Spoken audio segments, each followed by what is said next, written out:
Bom dia, professor. O que vamos aprender hoje? Oi, Roberto. Hoje vamos ter um caso curioso. O bebê que daremos luz hoje apresenta Síndrome de Cantrell. Que interessante, doutor. Mas o que é essa síndrome? É uma síndrome congênita caracterizada por dois defeitos principais: ectopia cordis, coração fora do tórax, e má formação da parede abdominal, associados a defeitos de três estruturas interpostas: o terço distal do externo, a porção anterior do diafragma e o pericárdio diafragmático.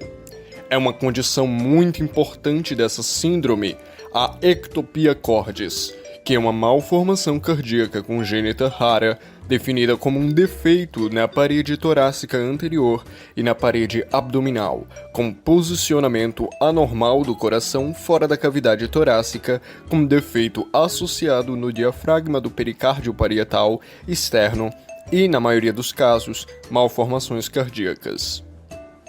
Agora, pra gente deixar bem pontuado e não esquecer mais, é caracterizada por defeito na porção baixa external, defeito na parede abdominal supraumbilical, defeito no diafragma anterior, defeito no pericárdio parietal e malformações cardiovasculares. Ah, e quase ia me esquecendo, também encontramos onfalocele, que é a protrusão de vísceras abdominais causado justamente pelo defeito da linha média na base do umbigo. Ah, acho que me lembro do professor de embriologia ter falado sobre essa síndrome. Você lembra então como é a parte do desenvolvimento embrionário na quarta semana? Eu lembro que é durante a quarta semana do desenvolvimento embrionário que os folhetos germinativos estabelecidos na terceira semana se diferenciam de modo a formar o primórdio dos grandes sistemas de órgãos do corpo. Ao mesmo tempo, o disco embrionário trilaminar sofre um processo de dobramento, se não estou enganado. É através desse processo que o embrião de formato laminar, plano e achatado vai assumir uma forma cilíndrica que é mais parecida com a forma corporal a qual estamos habituados. Os principais acontecimentos da quarta semana de desenvolvimento são o embrião quase reto, com 4 a 12 somitos. Em frente a essas estruturas, o tubo neural se forma e possui duas amplas aberturas, os neuróporos rostral, que é anterior, e o caudal posterior, sendo que ambos já estão fechados geralmente antes do fim da semana. Nesse período, o corpo do embrião forma um C, associado à elevação saliente da cabeça produzido pelo encéfalo anterior, e além disso, algumas estruturas tornam-se visíveis. Os 3 pares de arcos faríngeos, os brotos dos membros superiores, que são pequenas intumescências na parede ventrolateral do corpo, e os primórdios das orelhas internas, que são as fossetas ópticas placoides do cristalino, que serão os futuros cristalinos dos olhos. No fim da quarta semana, forma-se o 4º par dos arcos faríngeos e os brotos dos membros inferiores. Uma característica típica é a presença de uma longa eminência caudal. A quarta semana é marcada pelo estabelecimento rudimentar de muitos órgãos, sobretudo do sistema cardiovascular. Você está bem afiado na embriologia. Mas e com relação aos dobramentos do embrião, você ainda lembra? Fui monitor de embriologia, professor. Sei tudo da ponta da língua. O dobramento do embrião é um evento muito importante no estabelecimento da forma corporal. O dobramento ocorre como resultado de um crescimento rápido e diferencial das regiões do embrião. Esse crescimento diferencial faz com que o embrião sofra 2 dobramentos em sentidos distintos, ou seja, há um dobramento no plano mediano e um dobramento no plano horizontal.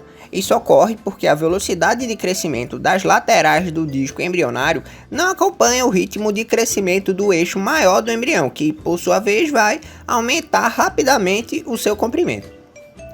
O dobramento do plano mediano ou ventral vai estar associado à produção de pregas cefálica e caudal pelo deslocamento ventral, enquanto o embrião se alonga cefálica e caudalmente. As principais estruturas associadas à prega cefálica são o primórdio do encéfalo, que cresce na direção cefálica, o septo transverso, o coração primitivo, celoma pericárdico e membrana bucofaríngea, que deslocam-se na superfície ventral do embrião, o intestino anterior, que está associado com a incorporação de parte do endoderma do saco vitelino ao embrião, e influencia na formação do celoma embrionário, o primórdio das cavidades do corpo. As principais estruturas associadas à prega caudal são o intestino posterior, que é o primórdio do colo descendente, a linha primitiva, que vai assumir posição caudal em relação à membrana coacal. Já o dobramento no plano horizontal tem as seguintes características: ele forma pregas laterais direita e esquerda, ele vai ser o resultado do rápido crescimento da medula espinhal e dos somíteos, o embrião vai se tornar grosseiramente cilíndrico e a formação do intestino médio vai ocorrer com a incorporação de parte da camada germinativa endodérmica do pedículo vitelino e aí a comunicação estreita do intestino médio e saco vitelino, que é o futuro cordão umbilical. Muito bem, Roberto. Você está bem preparado.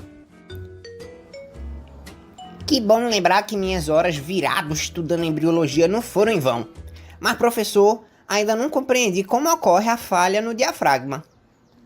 A falha no diafragma deriva de uma falência total ou parcial no septo transverso, que é responsável por constituir o tendão central do diafragma bem formado.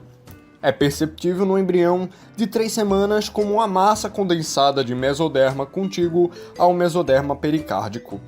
Por isso, a associação constante de defeitos do diafragma ventral e do pericárdio adjacente.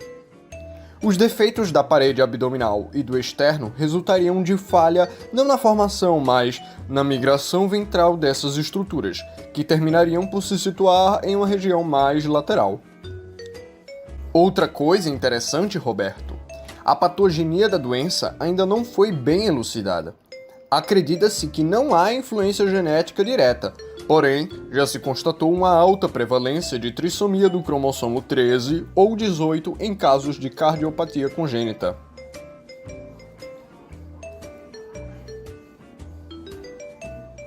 Assim como de onfalocele. Quanto à prevalência, a síndrome de Cantrell é mais comum em homens, com 57,5% dos casos, e a doença possui uma incidência de 1 a cada 65 mil nascidos vivos. A incidência de cada anomalia da doença variam. As malformações na parede abdominal estão em 74,5% dos casos, a onfalocele no externo inferior em 59,4%, no diafragma em 56,8% e geralmente na região ventral do pericárdio em 41,8%. A incidência de anomalias cardíacas é de 83%.